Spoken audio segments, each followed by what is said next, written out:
What's up, everyone? Welcome back to another episode of the Heath Bar. A few announcements before we jump in. This Saturday, March 9th, I will be at Deadwood Tobacco Company in Deadwood, South Dakota, slinging some tunes from 8 p.m. to 11 p.m. So come on out and have a good time. Let's kick back a stogie and a few drinks and come say hi. Secondly, if you haven't already, go check out the Substack website, heathjohnson.substack.com. I have all my newsletters, all my different projects that I'm working on, the heathenology stuff that I write about regarding spirituality, rolling past 40, which is my experience learning jujitsu after I turned 40. So if you want to have some good laughs, go ahead and check that one out. You can subscribe to those specifically, and you can also just subscribe to my music career and see what's going on with that, all at the Substack website, or you can subscribe to everything. It's completely up to you, completely dealer's choice. So once again, that's heathjohnson.substack.com. One more announcement before we jump in. This April 7th, there is going to be a writer's night at Matthews Opera House. And this ties into who I'm talking with and what this episode is about. So there's a fundraiser and a raffle for Henry's Books. So if you haven't heard about Henry's Books, this is the episode to tune into.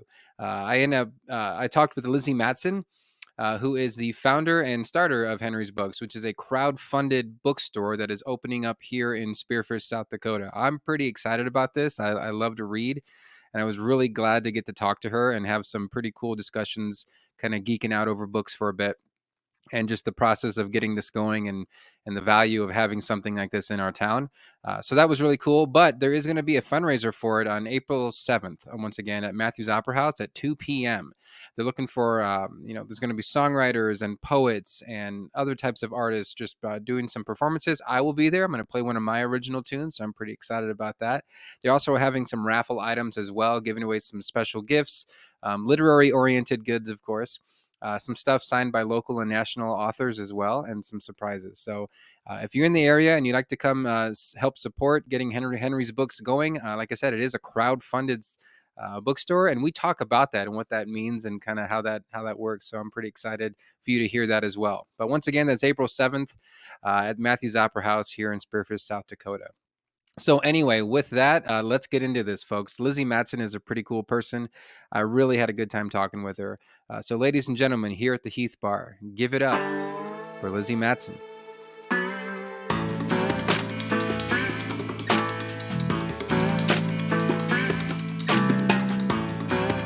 Well, welcome to the Heath Bar, Lizzie. Is it Lizzie Elizabeth? You like to go by Lizzie?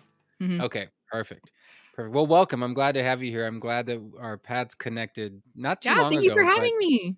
absolutely. I got to tell you, I first saw uh, the advertisement for what you're working on and the project you're working on and why we're going to be talking today. Yeah. Must have been a few months back. You did something. Was it at Crow Peak?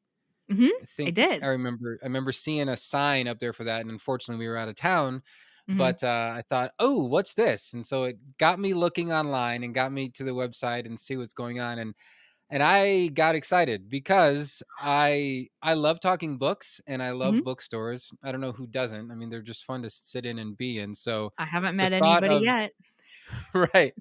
So the thought of one coming to town and being a part of our community is I think one of the most exciting things I've heard in a long time, which might show my age more than anything, but I'm That's just pumped okay. about I'm pumped about it. This is a So safe space. You're okay. good. Good, good, good. Um, so yeah, I wanted let's start with there. What's your story with books and history with books and excitement with books? And then what's leading you to start this project?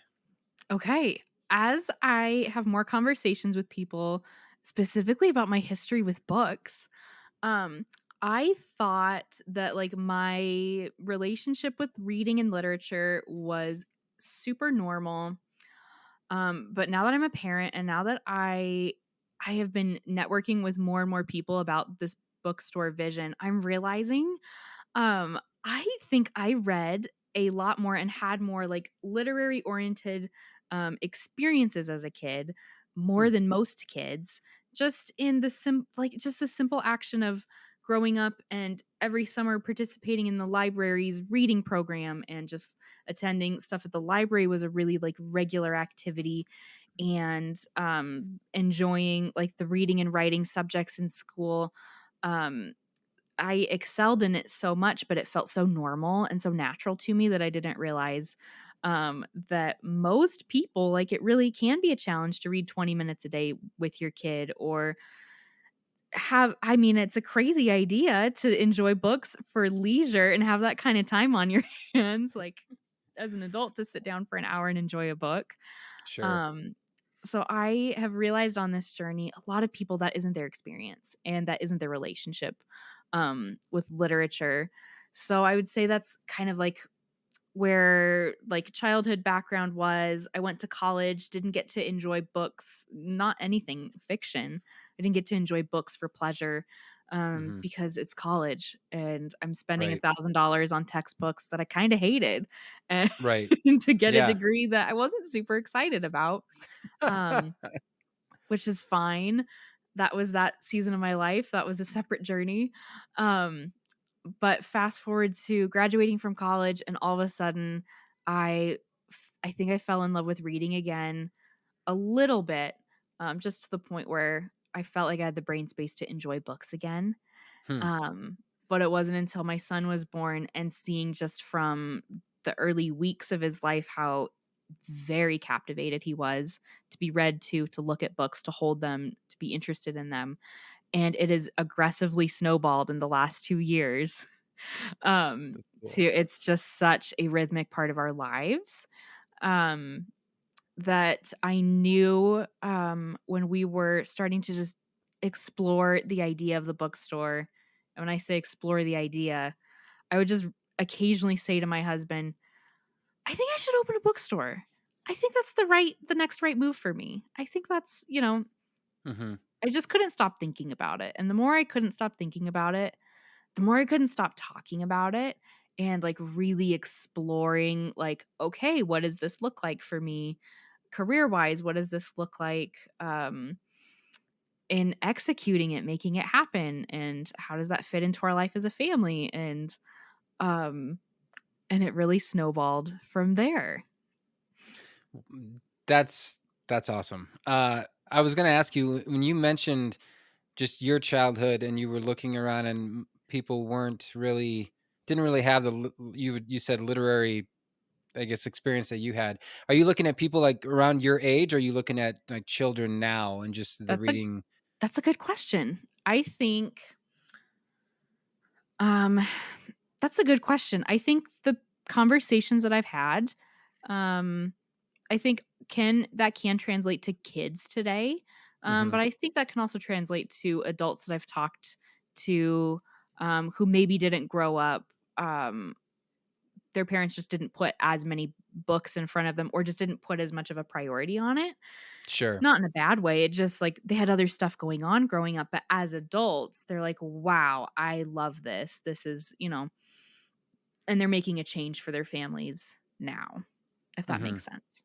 Yeah, no, that makes total sense. I Mhm. know, like when I was growing up, we had, there were these the bookets and you'd Yeah. win a Pizza Hut pizza, stuff like that. They do the book fairs, and I think Mhm. our elementary schools and stuff up here still do the book fairs. But I Mhm. remember those being some of the most exciting times in school, because you got Exactly. to like leave your class for a little bit during the Mhm. day, but then you could come back with your parents in the evening, and then you could like, hey, these are the books I picked out during the day. Can we get all of these? And they'd be like, "Well, we can Yeah. get like 2," you know? Uh, but, you know, m I would my reading journey, I guess, is very similar to yours. I read a lot as a kid. I Mhm. remember I was really into the Goosebumps series. Of I think, course. it just I loved it. 5th grade, 6th grade area, like, I would read a book of those a day, just roll through them. And, but, getting into high school, into college, and then even into early adulthood, like, it all kind of disappeared for a bit up until about, I'd say 5 or 6 years ago. It really started to Uh-huh. come back into, reading became more of a just for learning and then for leisure as well. Mhm. And, it made me wonder, like, why did I ever stop? Because when Yeah. you look at, like, the book as a medium, the way that it presents itself and the way they were able to engage with it is so different from any other type of entertainment Mhm. source that we have in the world today. You get to you get to almost build a relationship with the book you're reading versus just having the story presented to you like you would in a TV or a movie format, you Exactly. know?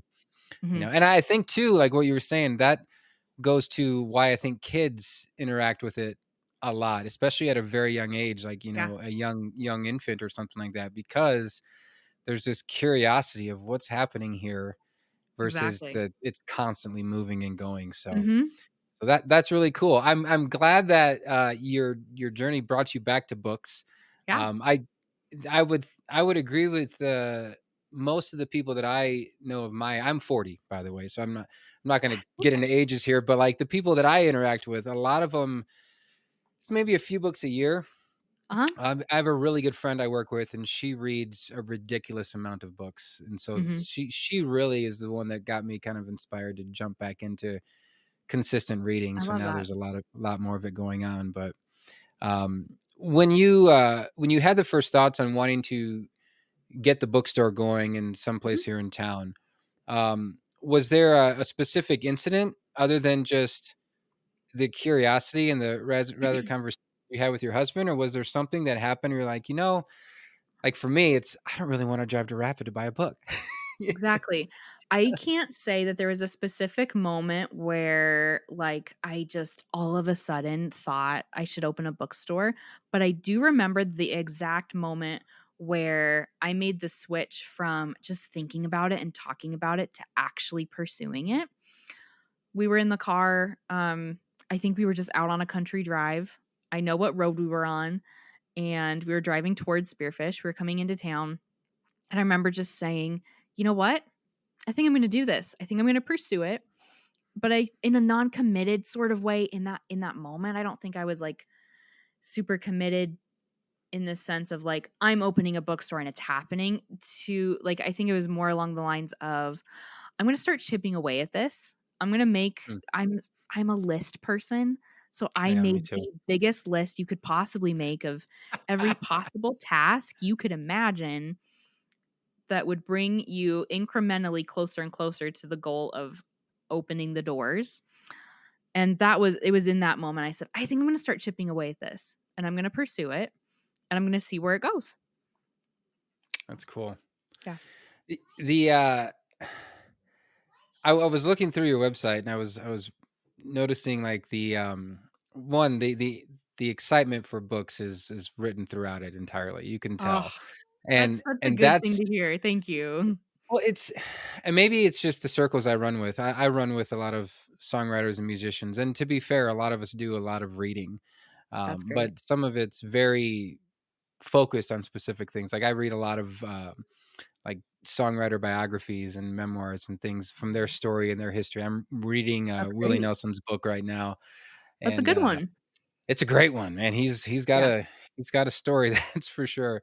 Mhm. Uh, but the excitement with books, at least in my experience, it seems to be. Let me see if I can give you a really good example to explain where Okay. I'm going with this. So I was just talking to a few friends of mine last weekend, and they were going to see Dune in Okay. theaters.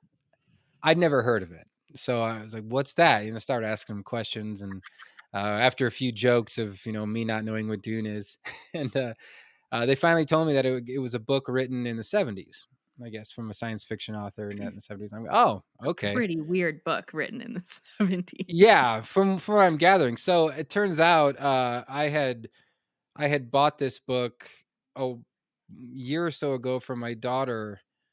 She loves to read. I mean, she's a crazy avid reader. She's well, I should say she was. She's, a Mhm. junior now, so reading is, taking a back seat for a bit. She's kind of in that phase that we Oh, were in, but I picked it up and next thing I knew I was 100 pages in. I'm like, "Oh, this is actually pretty interesting." Um, and I haven't read a fiction book in years. All the that's books great. I read are, educational or Mhm. learning something or philosophy books and things like that. Yeah. So all that to really say, uh, what is it that you think brings the excitement of books into the mind of the reader as they're going through them, or in I your experience, maybe even for you? Yeah. Mhm. I think it's a lot of things in conversations with people. I think it's from if you're reading fiction, it's an escape. It's exploring the possibilities of, putting yourself in someone else's shoes and living out an adventure or exploring a person's, point of view different from your own or a long, long time ago before people had before travel was really accessible, before and I mean, I'm Mm, talking like 100 plus years ago, before travel was yeah. really accessible and there wasn't the internet, there wasn't a lot of pictures of different places. You can, read a book about a, like, foreign country and feel like you got to visit it, and so there's the sense of, like, other experiences without a book is much cheaper than a vacation or a trip, like, Sure. halfway across the world, but it's a way to explore other perspectives, other ideas that I think is exciting to people or at least piques their curiosity. So I think in a lot of my conversations, that's a big one is the like idea of exploring something different from yourself um, through story. Um, I think people like finding what they can connect with. Like for biographies, memoirs, like what do you have in common with this person? Are they, whether they're living or not? Hmm. What do you have in common? I remember I read one book about an entrepreneur, and it was a given. The book was given to me as a gift from my sister, and the author's name is also Liz. And she, my sister, gave it to me. She said, "The more she heard this author at a speaking engagement. And she said, the more she talked, the more she sounded like you." And it was such a pleasure to read something about somebody's entrepreneurial journey, but there were other journeys in that story that mirrored my own in so many ways, and it was such a joy and a delight to meet somebody with ever actually meeting them. So I think Mm. that's a draw for people too. Yeah, that makes a lot of sense. I Mhm, like reading stuff that's been around for a long time. mhm. It's almost like a time portal in a certain sense, but it also Exactly. gives you this. It gives me anyway this aspect of, hey, there's something that was written down, X thousands of years ago Mhm, that for some reason we as humanity decided it was worth preserving this long. mhm. And so I like read finding stuff like that is it's a certain bit of travel because most of the stuff that we Yeah, have from long ago aren't written anywhere around where I live or where yeah. we live.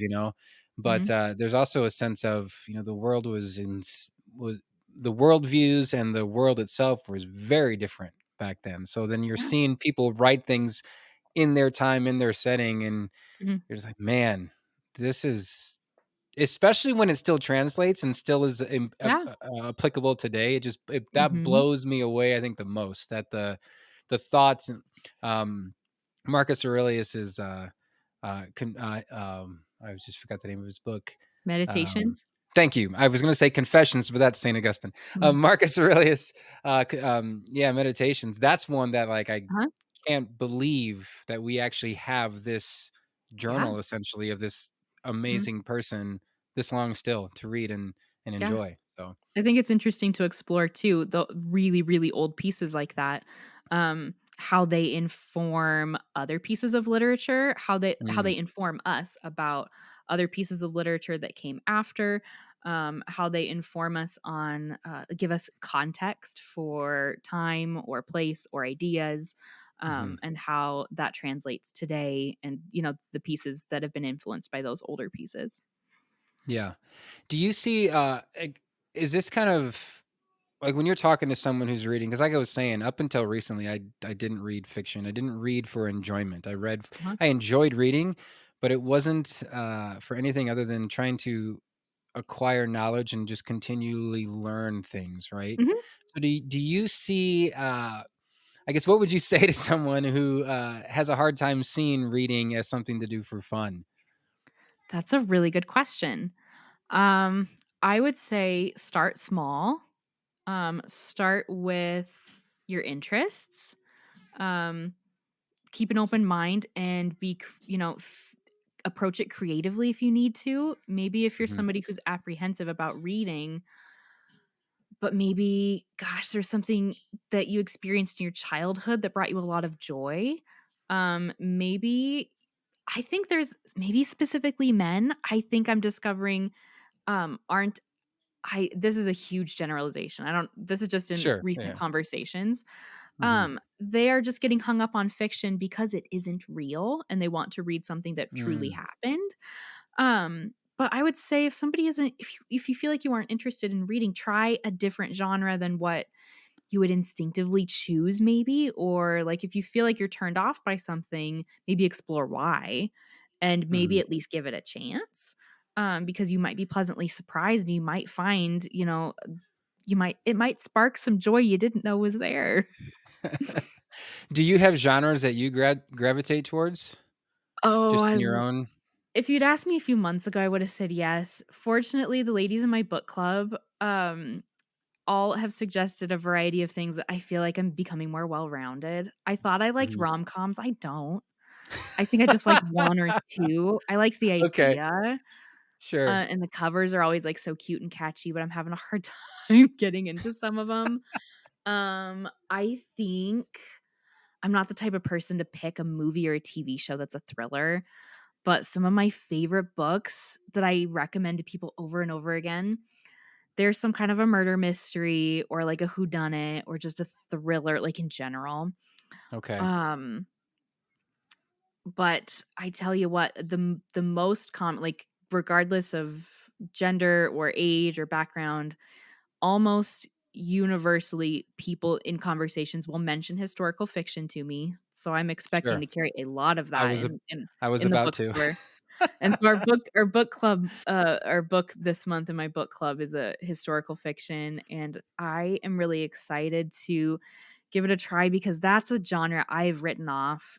I think because when I think historical fiction, for some reason, I just think about, like, old World War II era Ah, sure. stories, and I feel like with the curriculum I grew up in Wyoming, it was such a topic that was so heavily, like, covered every single year. I feel like Yeah. I have very little knowledge of other historical times in our country specifically. 'Cause all Mhm. we ever talked about was World War II. I No, just don't yeah, wanna hear about it anymore. I right. want news stories, and so, um, uh, yeah, so I'm excited to open myself up to historical fiction because I think there's probably some really great stuff that I can connect with if I'd give it a chance, so this is me saying I'm giving it a chance. No, I'd say, like, there's some historical fiction books that I'll find that are what would you call it? The alternative timeline historical fiction Oh, stuff. sure. Like, I've seen some of those that Mhm, are like, going back to World War II, I mhm, bought a book a couple years back, and it was, well, what if, Germany won the war? And so mhm, then it just goes through the timelines, and that it was interesting. It was a fictional book. You follow mhm, certain characters, mhm. but, one of the books that got me really into the historical fiction, I don't know if you've heard of Ken Follett. I don't know if that's how you say his last name. It could be Follet. Maybe? But he wrote Pillars of the Earth is the name of the Okay. book. And it's a series of books, but they're big and they're long, but he Mhm. spent, I think, a decade or so researching, cathedral architecture before Oh, writing this book. So, like, his details in because it's set back in, like, the 1300s, so okay. his details and the people building this giant cathedral and the lives and the, serfdom and everything around it was just so incredibly detailed. I mean, they made a TV show about it at one Mhm. point. They, That's tried to do it, and great. it's fine, but it's not near as good as the book. Nothing ever is, though, It so never is. It never yeah, is. but he's certainly, like, he's what got me into that historical fiction, and to be fair, like, he might be the only one I do read because he's so good at it that the Uh-huh. rest I've tried to just haven't really come that close yet, Yeah. but it happens, I suppose. You Okay. find an author you like and Yeah. you roll with it, right? So, Mhm. like R.L. Stein with Goosebumps when I was a kid. Oh, yeah, That's a but good choice. yeah, yeah, certainly. Mm. So let's talk about Henry's books. Yeah. So with deciding you want to do the bookstore, you Mhm. want to do it here in town. Uh, what what came up with? Tell me where you got the name, and tell me where because I know you do a lot of the crowdfunding Mhm. for getting this started. So let's talk through Yeah. that decisions and everything going with that. Okay.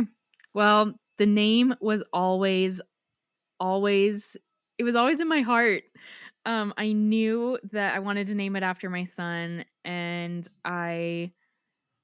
it was just as simple as that. I could not Okay, possibly imagine any other name. And, this is like the big picture with the bookstores. We'd love it to be a family business, and we want families to come in and enjoy it we'd love it to be a generational experience. Um and I just knew I just knew it had to be Henry's that's cool. Books. Um and yeah, that was that. So let's talk about crowdfunding, maybe our like early stages.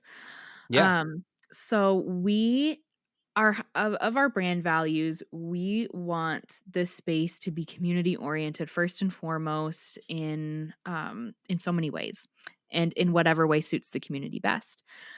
Um, and so when we were exploring how also, I'm a very, like, creative person, and I love to maybe do things not in, like, the traditional order just because, where's the fun in that? So Let's I make it had the interesting. as I was doing early research on the bookstore, I learned about how many bookstores in our country opened because they were crowdfunded, and I thought that's very interesting, Really? and Huh. that checks the box for me in terms of, um, how are we gonna get the community involved and excited from the very beginning, aside from just blasting out social media posts into Sure. the internet and hope that something sticks? So we had a consultant that we worked with on the Kickstarter, um, and worked very hard in the early stages of that before we ever launched it. And we experienced some public criticism. That it was they were comparing it to like a GoFundMe. Oh, you just made something, put it out on the internet. You're just asking for money, which Uh, I wish there were a lot of people that gave us criticism that I'm realizing they weren't a conversation wouldn't have been worth my time anyway. yeah, Um, that's but it usually was the case with criticism online, but anyway. yeah. But anyway, it's a good thing to bring up because with Kickstarter, there's so many hoops to jump through, so many checks and Mm, balances to assure that if your project is fully funded and you receive the funds that you're hoping, there's so many checks and balances to make sure that you're going to make good on your word and what you've mhm. promised the people backing your campaign. So before we could even launch the Kickstarter campaign, we had to, legally become a business within the state and jump through all of the legal hoops that we needed to before we could even hit launch on this Kickstarter campaign. Okay. And so there was a tremendous amount of groundwork and research, so much research that went into every element of the campaign. We launched in August of 2023 with the goal of $45,000. Um, and with Kickstarter, we had 30 days to hit that goal. And with Kickstarter, it's all or nothing. So you hit your goal, you receive the funds. You fall short of your goal, nobody gets charged their whatever they pledged, and you start over at $0 again. Oh, And I didn't realize that's how that mhm. works. Okay. So, yeah, so the campaign, out of $45,000, the community pledged just over 12,000, Okay. but nobody was charged, so we didn't receive any of those funds, and, um, so we started over again, but I will say in the Kickstarter campaign, that is where I think it was the most valuable part of our journey so far in what we were able to learn from the community, to raise awareness and get people involved in the process. We did something called book pop-ups. So we had secondhand books that were donated to us from all kinds of people, and we showed up all over town at least 3 times a week or more in that 30 days. We showed up at businesses and locations all over Spearfish. We gave away books for free. We talked to people individually about um, their interests, what they're reading, created interest around the bookstore, validated that this is a want and a need in our community. Um, and I say that it was the most valuable part of our experience because I learned the most powerful question you can ask somebody. The absolute most powerful question you could ask somebody in a literary setting is, "What are you reading right now?" In that question, we got to learn about people's interests, their passions, what they're connecting with. Hmm. Um, are they liking what they're reading? Then we were able to have, like, further conversations around, you know, books versus audiobooks versus e-readers. We were able to gather so much information that would be valuable to us today as we work to open the doors to the bookstore. But the absolute most powerful question I will forever be asking people is, "What are you reading right now?" And that's something I wanna make sure I ask every single customer when they come in the store, when they've picked out their books, for the day and we're checking out. That's the question I wanna make sure I ask everybody, because of how many doors it has opened and the meaningful connections that I've made with people who, if I hadn't asked, it would have just been like a little bit of small talk and I would have never talked to them again. But because I Sure. asked a question like this, I created really deep, meaningful connections with hundreds of people in our community simply That's by handing incredible. them a free secondhand book and a little Mhm. flyer about our crowdfunding efforts and asking them that question. Was there any answers that surprised you? Like, "Oh, I wouldn't expect you to be interested in that kind of in that kind of book," or was it kind of like just so far, like so many different genres and styles that it just kind of made sense? Like, yeah, I people have different interests. Yeah, I think what I mentioned earlier, I learned out of I mean, I we talked to hundreds of people. Mhm. Historical fiction's probably number 1 across the board for interest. Um, and I would say of the, like, really meaningful conversations I had with men, it was about a memoir Hmm. or, yes, a biography, a memoir that spoke so deeply to them that, like, they made a change in their life. They, um, weren't a reader, but that one book made them a reader and made them interested in hearing other people's stories. Hmm. So I think that's yeah, for the conversations I had with men, it was memoirs and biographies that meant the most to them. But fiction across the board is was a really common theme we talked with people about. Um, but was there anything that surprised me? I will tell you one story that I think is the most memorable Mhm. of every conversation I had. It was not during my Kickstarter campaign, it was afterwards. I walked into the post office and I was mailing, some gifts to people who had sponsored things, um, and was mailing off those, like, backer rewards, and the gentleman at the counter, he had, like, a sticker collection, on his, checkout area, and I started making small talk about stickers, and, it led into a conversation, "Oh, like, I would be selling, like, stickers in my bookstore," and we started talking about, that led us into a conversation about books, so I asked him, I said, "What are you reading right now?" And, that's where he started to tell me about that he really likes memoirs and biographies, but he told me he grew up, in a socioeconomic situation that books just weren't readily available to him, Okay. um, and that it wasn't a priority, it wasn't like a norm, in his Mhm. household, and he, joined the military, and in his time in his service, he spent a great deal of time in a submarine and Ooh. reading he said at the time, he would try to read, but he would lose attention so quickly, like, nothing kept his attention, so he never liked it, like, he never found any joy in it, and he was spending time in the submarine, and somebody left a Tom Clancy book, uh, at the Okay. station that he was Yeah. sitting at. He pulled it down, and he started reading it, and all of a sudden, something completely clicked for him in his brain where all of a sudden, like, books came alive to him, and he could not stop reading after that, And at this point, this I'm in the post office and I'm just trying to mail my stuff, but have a meaningful conversation with this guy. And he was just sobbing. He was so emotional about how books completely changed his life after that. Hmm. And, after he left the military and, just his day-to-day life now, it completely that reading that one book completely changed the trajectory of his life. And I don't think it was the subject of the book, it was just the act of reading itself. Yeah, yeah, yeah.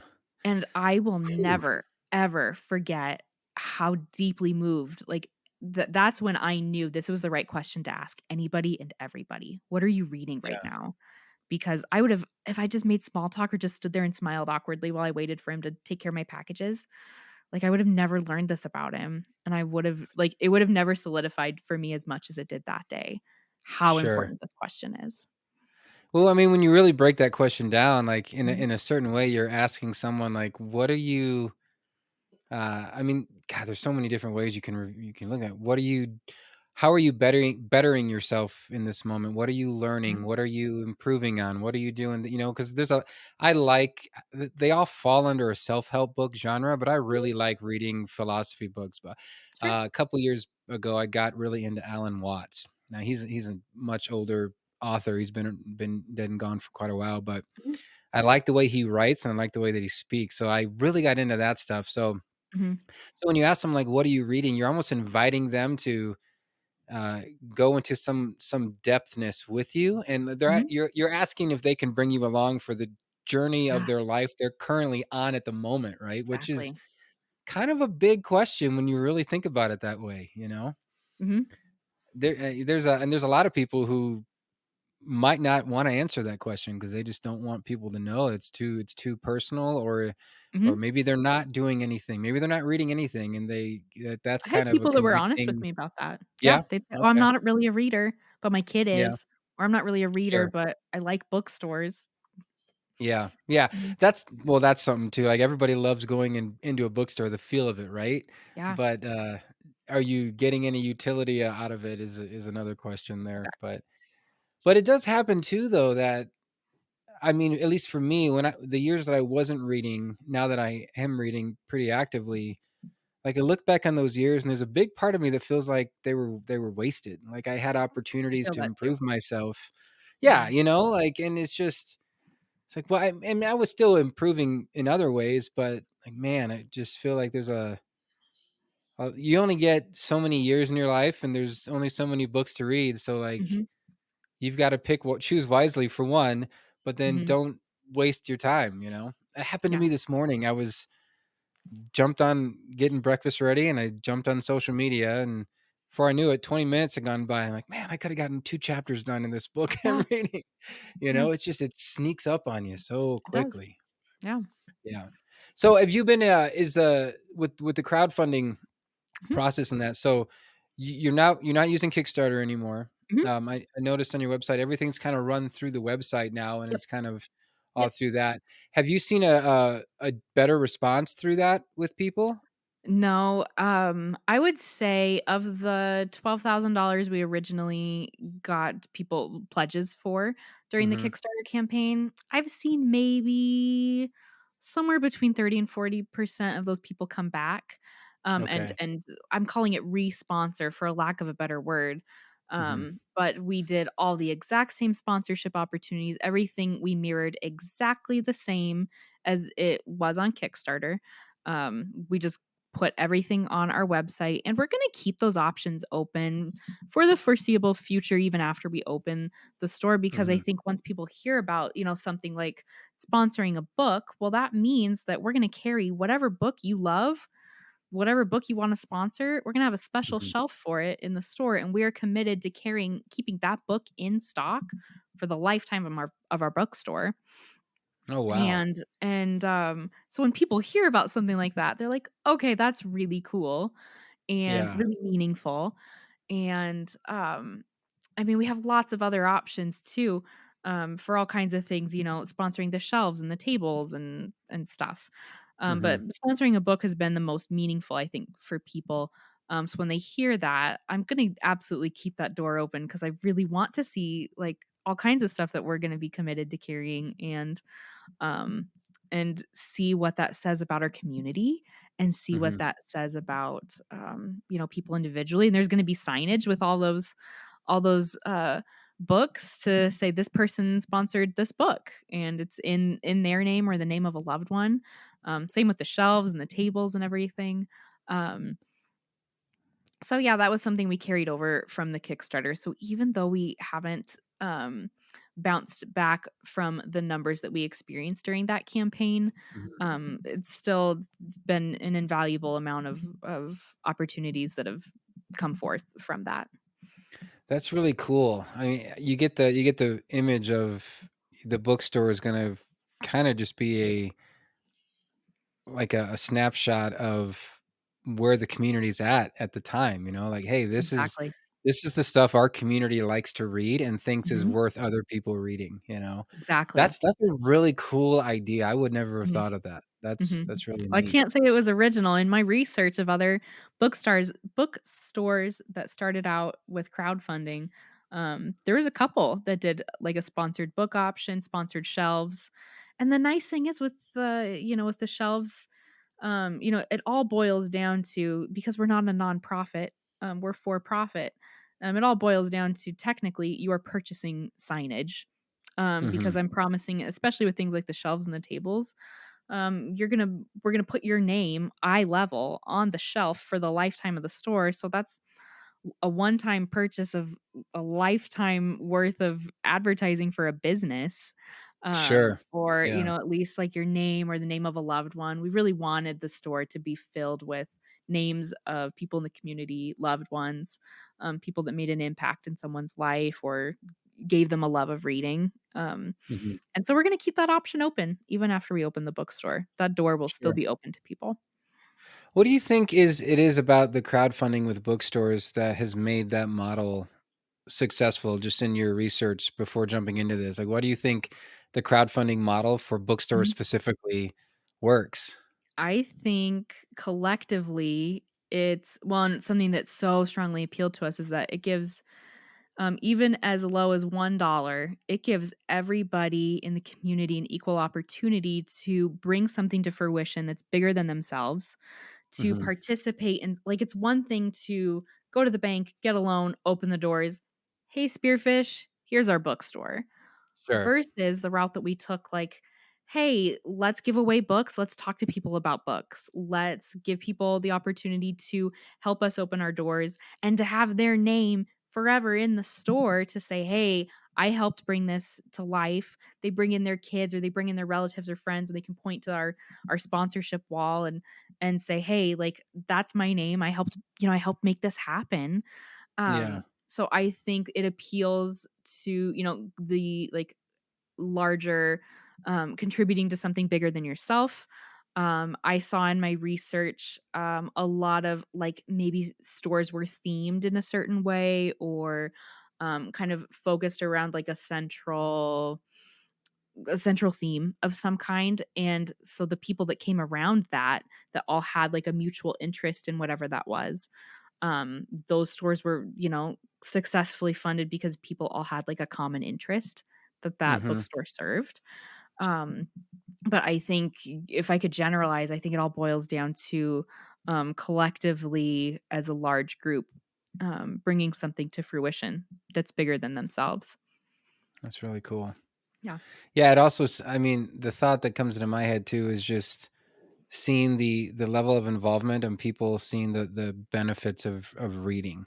Mhm. I mean, like I said, I have 4 kids, and so and my youngest ones right now, it's an obsession with them to a degree. Like, I'll tell my 4-year-old, say, "Go up and pick up a book. We're gonna sit on the couch. We're gonna do some reading tonight." And, I'll have my book, and then I want her to go get hers. She comes down with 5. She's got, like I That's a have 5 minimum. books. She sits Yeah, oh, yeah, and she's just sitting there going through them. But what's neat too is just seeing that the desire in her to, one, want to learn to read at, Mhm. at such a young age. I mean, we started pretty young with Mhm. teaching her what letters were, and, there's different puzzles and different things that you do to help with that and stuff. But then when she read her first book, it was Brown Bear. That's a Brown great Bear. one. Or uh, what do you see and stuff. And I'm sure the first time she read it through was just clear memory and visualization from the pictures, but that's where you start, right? Absolutely. Yeah. And when she read the whole thing, page for page, I mean, my wife and I just started crying. We're like, "Oh my Of goodness, course. this is really cool. This is really cool." So, I Mhm. mean, there's something about I don't I mean, I don't even know what the word is because I used to think it's just, "Oh, well, you see a lot of studies like, well, people who read are smarter," but it's not always the case. Like, I think it's something Yeah. deeper than that, I think it Mhm. has something to do with just there's a desire to learn that people have. Mhm. It has nothing to do with smarts or intelligence. It has something Mhm. to do with, like, a passion deeper than just surface level stuff, you know? Yeah. Yeah. Do 100%. you, in terms of so we have, like, people sponsoring books and Mhm. sponsoring sections or shelves and that. What's your process for choosing the rest of the book selection? Like, in terms of, "Hey, Oh, we're gonna fill up the" like, do you have, like, "Hey, this is a percentage of these books that works well," or is it like, huh? "Well, what do I That's a great like?" question. That's a great question. That's gonna be, so we before I mean, we aren't even open yet, and we're already a member of the American Booksellers Association, Oh, nice. and we are working closely with the publishing houses that they partner with, and I mean, all the major publishing houses, Mhm. to get the store open. We are going to I don't have a for lack of a better term, it's gonna be kinda like a starter pack. It's gonna be, from the publishing houses. Here's what always sells well. Here's what's popular. Here's what people like. This can be, what you use to start out. And it'll be, get us to, a mix of fiction and nonfiction. Um, and then as we have people come into the store and we learn what people are buying, what people are interested in, we can we can adjust as needed on a week by week basis. Um, and so, yeah, so as for decision making, we're going to trust the judgment of our people we're partnering with at the ABA and the publishing houses that we're working with to start out with. But like you would imagine from any bookstore, the selection only gets better with time. Which Sure. I'm really excited about that. I'm excited that Well, we're gonna have a great starting inventory, but I'm also excited to see how it grows and evolves and shifts, to, to just really beautifully mirror what the people in the community like. yeah, it'll evolve to it'll be tailored to what's specifically Spearfish, or Mhm, the exactly. surrounding area. So that'll Mhm, be really cool to see. I'm yeah. curious what that ends up being. I don't know. Mhm. I'm really excited for, like, 10 years from now. Like, what do we have in the bookstore? Yeah, That'd be really yeah, cool. me too. That'd be really cool. Do you have, like, ideas designed in terms of the store itself, in terms of what the experience is like going in there? Yep. Um, people having places to, like, just sit and enjoy themselves, or is it gonna Mhm. be like grab a book and go like an airport or something Oh, like that? perfect. Okay. I'm really excited to be able to talk about this. I cannot at the time of this recording, I'm not able to tell you where we will be located yet, but I can paint a Okay, picture of the customer experience for you perfect. is that covers all those bases. Um, our customer is going to be shopping downtown in Spearfish. They are going to easily be able to access our space. They're going to open the beautiful doors. They're gonna come into a space, that has beautiful high ceilings with tall bookshelves, full of really interesting things. They're gonna come up to tables immediately as they walk in the door. Tables featuring, the bestsellers of the week and new releases, and there's gonna be a really beautiful selection of stationery and stickers and just really beautiful stuff that complements what most people's interests are in relationship to literature. They're going to be able to peruse the space as long as they'd like. They are going to be in an atmosphere in a historic building with really beautiful historical touches. Hmm. There's gonna be as I promised during the Kickstarter campaign, we're gonna have as many plants as we will have sunlight for. So Sweet. there's gonna be just the rich, lush feeling of books and plants. Customers will also, at some point, date to be determined, be able to purchase, food and beverage options from a neighbor, and be able to enjoy things leisurely, outside in an outdoor space. Hmm. Um, and it's gonna be a very comfortable book buying experience. They will also, like I said before, at some point in their time in our store, one of us is gonna be asking them, "Hey, what are you reading right now?" Um, and it's our absolute highest priority that we make some kind of connection with each person that comes in. Hmm. Um, because yeah, I mean, it's one thing to walk into a bookstore, get a book and leave, but it's one thing to, create a very small connection, build a relationship. That's somebody who's going to come back time and time again. Sure. Somebody who feels valued and appreciated that they're in your space.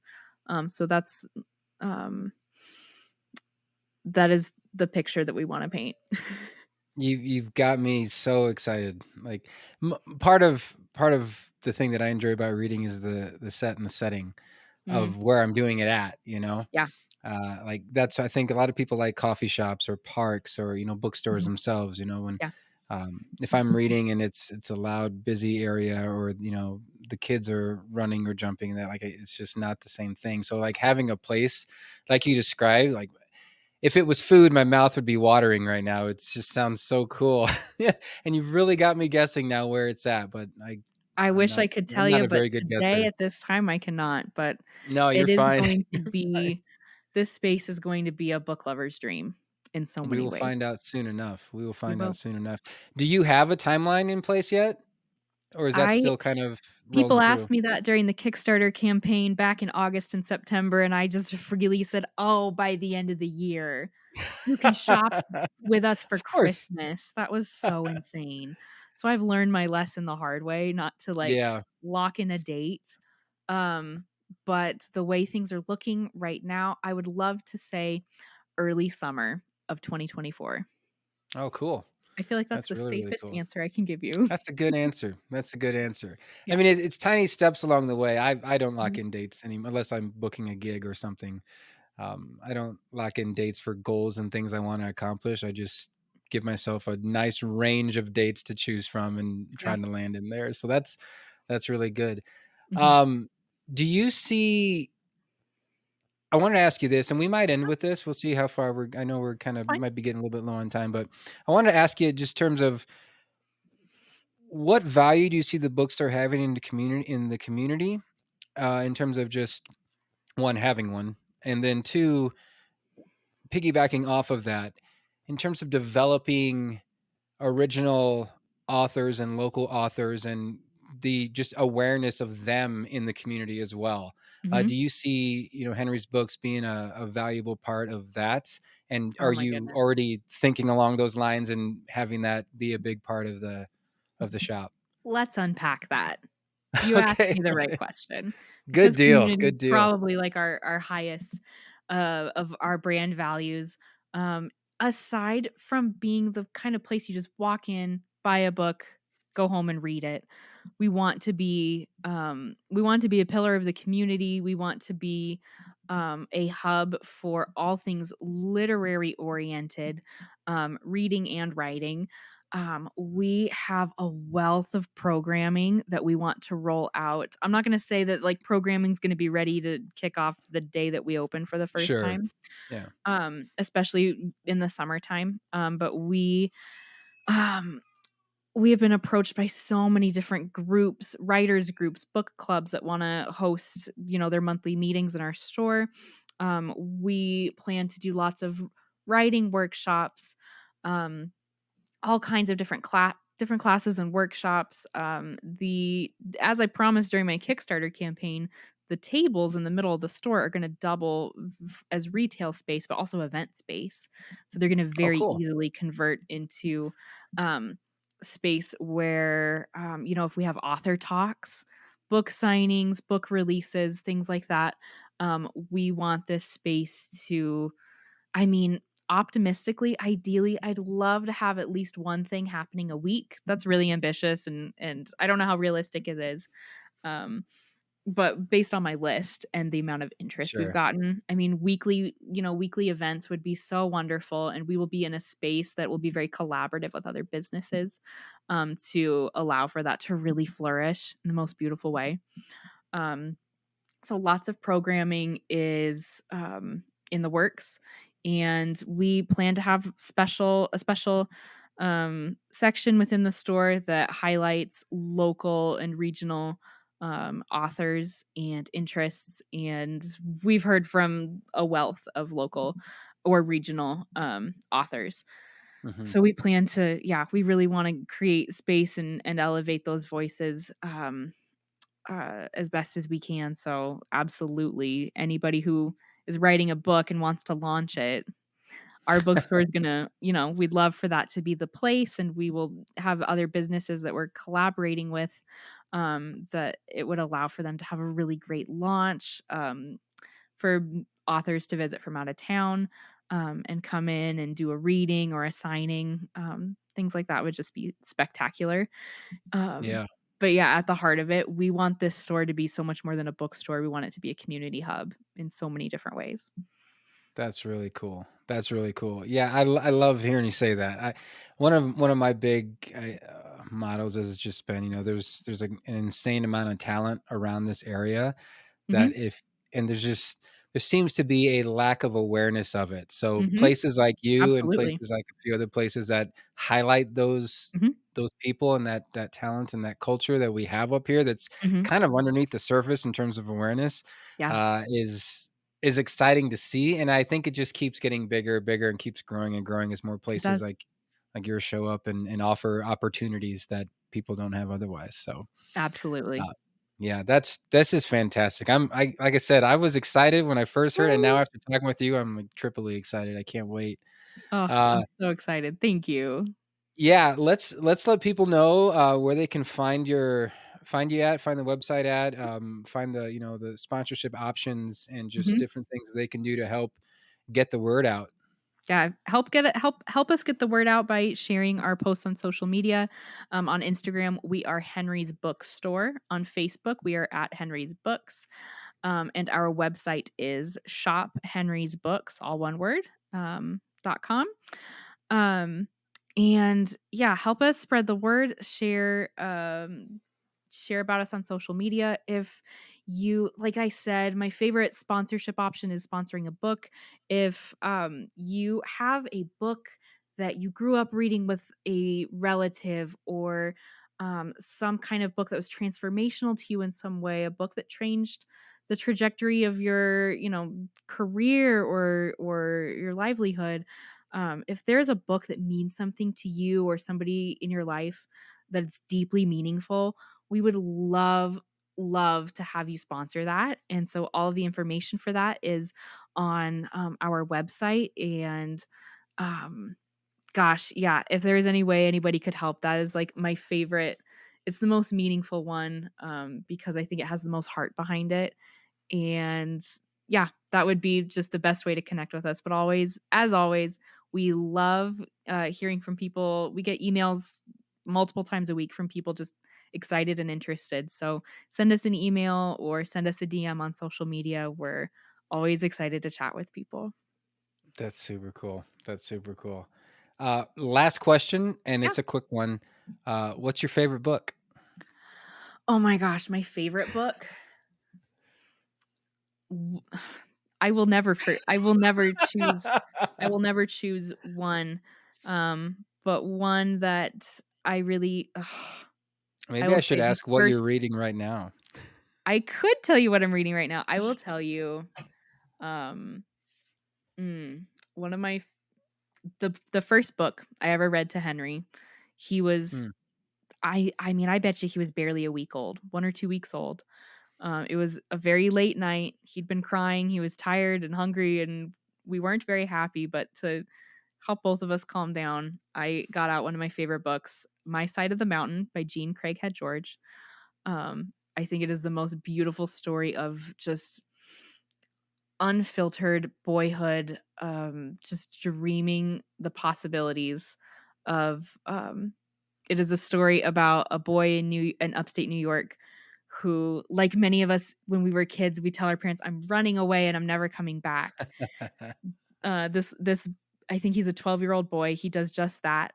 He runs away, his parents say, "Okay, bye," and he finds his great-grandfather's, farmland deep, deep into the Catskill Mountains, and for 1 year, he lives off the land, and it is written in a way that you would imagine, like, any boy would be imaginative about hunting a deer and, Cool. finding berries and fending for himself, and he hollows out a big, I think it's a hickory tree, and, he lives inside the tree, and his dad comes and visits him at Christmas and, Oh, realizes how wonderfully he's doing on his own out in the woods that, when springtime comes, the dad brings, the dad, the mom, and I think, like, 10 or 11 other siblings, and they all crash the party, and his independent woodland living gets crashed by his whole family in the very end, but, I think it's a beautiful story, and it was something, yeah, it was the first book I ever read to Henry. that's pretty cool. That's pretty cool. Yeah. Lizzie, this was great. Thank you so much. I Thank you, appreciate what a I'm pleasure. so glad we got to talk. Me Like I said, I've too. been excited for this. I can't wait for Henry's books to open. I'm um, happy to, help any way that I can to help get the word out more. Let me Mhm. know. And like I said, I've got a lot of people who I know should probably be reading more. So having a bookstore in town will certainly help with that. So thank you so That's so much. great. Thank you for your support, and thank you so much for having me today, I really appreciate it. Absolutely.